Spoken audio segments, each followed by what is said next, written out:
अजमेर में, एक मिनट, अजमेर में देश के प्रधानमंत्री चादर चढ़ाते हैं, ठीक? मैं गलत तो नहीं कह रहा?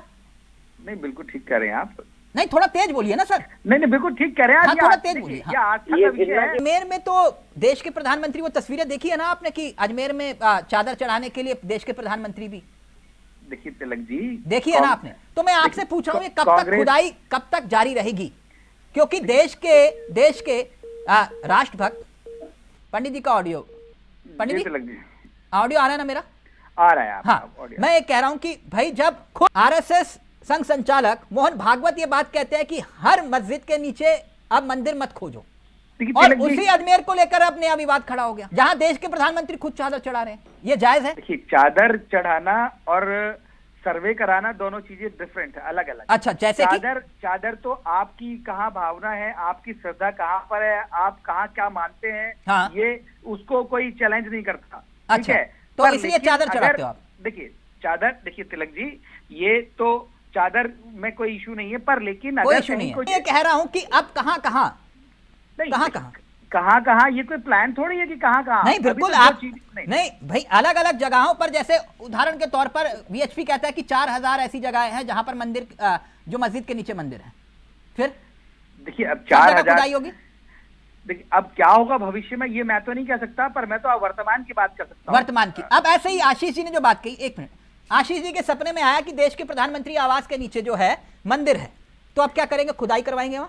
नहीं तो ठीक है, आशीष जी जाए ना कोर्ट, आशीष जी कोर्ट जाए, पालन नहीं कराएगी आप? नहीं, देश के प्रधानमंत्री के आवास के नीचे मंदिर है जैसे आशीष जी ने कहा, भगवान का आवास, उसको खुदवाएंगे कि नहीं? आप तिलक जी बात सुनिए, जब सर्वे मस्जिद में हो सकता है, जब सर्वे और बहुत सारी जगह हो सकता है, तो क्या उस सर्वे से बड़ी जगह थोड़ी है देश का प्रधानमंत्री का आवास? आप मुझे बताइए। नहीं है। यानी आप ये कह रहे हो आशीष जी अगर चले जाएं कोर्ट में, तो कोर्ट से अगर कोर्ट कहेगा तो वहां पर खुदाई शुरू करवा दोगे? कोर्ट के आदेश को मानना सरकार की जिम्मेदारी है। अच्छा, एक बात अजमेर का, क्योंकि अब संभल के बाद अजमेर, मैंने देश के प्रधानमंत्री की चादर देते हुए वो जिक्र भी किया, ये ताजमहल को क्या मानते हो? ताजमहल तो बता रहे ना भाई, शिव जी का जो ताजमहल के ऊपर तो काफी दिनों से विवाद चल रहा है। हाँ। आप देखिए पिछले इतने दिनों से वहां विवाद चल रहा है, वहां चीजें हैं, वहां काफी लोग गंगा जल से धो के आए, चीजें करके आए हैं। हाँ। तो ये नई चीज तो है नहीं ना। नहीं, क्या मानते हो फिर आप? अब देखिए, मेरे और आपके मानने से कुछ नहीं होता। अभी ताजमहल का पूछ रहा हूँ। ताजमहल बड़े लोग आते हैं, फोटो भी खिंचवाते हैं उनके साथ। लोग तो ताजमहल को क्या मानते हो? तिलक जी, लोग तो अयोध्या भी जा रहे थे, लोग तो विदेशों से अयोध्या भी गए थे ना। अयोध्या, मैं पूछ रहा हूँ ताजमहल को क्या मानते हो? क्यों बात घुमा रहे हो? मेरे मानने से कुछ नहीं होता तिलक जी, और आपके मानने से कुछ नहीं होता। मेरे आपके मानने से कोई ऐसा नहीं है कि मैं और क्या ताजो मंदिर है वो? हो जाएंगी? नहीं, वो बात ठीक है आपकी। अब ताजमहल नेक्स्ट है कि नहीं है लिस्ट में? देखिए तिलक जी, नेक्स्ट नहीं, वो तो पहले से चल रहा है तिलक जी, पहले से चल रहा है। तो वहां भी खुदाई होगी ताजमहल में? जी, ताजमहल में भी खुदाई करवाओगे तिलक जी? अगर आदेश होगा तो बिल्कुल, जब आदेश है, अच्छा, कोर्ट आदेश करेगा, ताजमहल भी खोद दोगे? सब कुछ होगा। अभी आप देखिए, वहां पर जब एसडीएम और वहां पर कोर्ट नहीं, ताजमहल भी खोद दोगे कुल मिला के? ये तिलक जी, अगर कोर्ट अगर कोई आदेश करेगी तो सरकार की जिम्मेदारी है उस आदेश का पालन करना है। या खोदना हो, चाहे बनाना हो, चाहे कुछ भी करना हो, सरकार करेगी ना कोर्ट के आदेश। यानी कुल मिलाकर ये सब जारी रहेगा? जो कोर्ट का आदेश होगा, कोर्ट के आदेश का पालन। नहीं, मैं वही तो कह रहा हूँ पंडित जी, यानी कुल मिलाकर जारी रहेगा ना ये सब? अब देखिए तिलक जी, कोर्ट के आदेश को कौन छोड़ सकता है? कोर्ट के आदेश का पालन करना सरकार की जिम्मेदारी है। हाँ, देखा आपने, सुना कोर्ट के आदेश जो है उसी तरह पड़े हैं, जिसका ये पालन नहीं कर पा रहे हैं। संभल को लेकर पूरे देश में चर्चा हो रही है, और हमारे देश का जो तमाम मीडिया चैनल्स हैं रोज संभल। एक लाइव में कमेंट आया है बहुत, वो ये कह रहे हैं कि ये संभल का जो मसला है, अडानी के मुद्दे से ध्यान भटकाने के लिए संभल पर चर्चा हो रही है एक एक करके।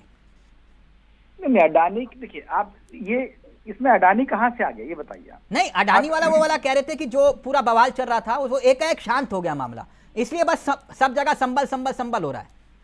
शांत नहीं, वो हिंदू मुसलमान टाइप का मामला बना दिया आपने कि भाई जनता भूल जाए कि अडानी के लेकर क्या हुआ था, ध्यान भटकाने की कोशिश टाइप का मामला। तिलक जी, हर विषय पे चर्चा करने के लिए प्लेटफॉर्म है। जब संसद और विधानसभाओं में चर्चा करने के लिए चीजें हैं तो करने दीजिए ना आप। अब देखिए, नहीं, संभल पर, अडानी पर चर्चा होनी चाहिए कि नहीं? नहीं, तो चर्चा तो हंगामे से थोड़ी होगी। चर्चा करने के लिए आपको चीजें देनी पड़ेगी। आप चर्चा करने का नहीं, आप अडानी हंगामे की पर भेंट से चढ़ नहीं जाएंगे। आप जैसे आशीष जी ने बोला कि भाई बेरोजगारी, महंगाई, इन सब विषयों पर चर्चा होनी चाहिए।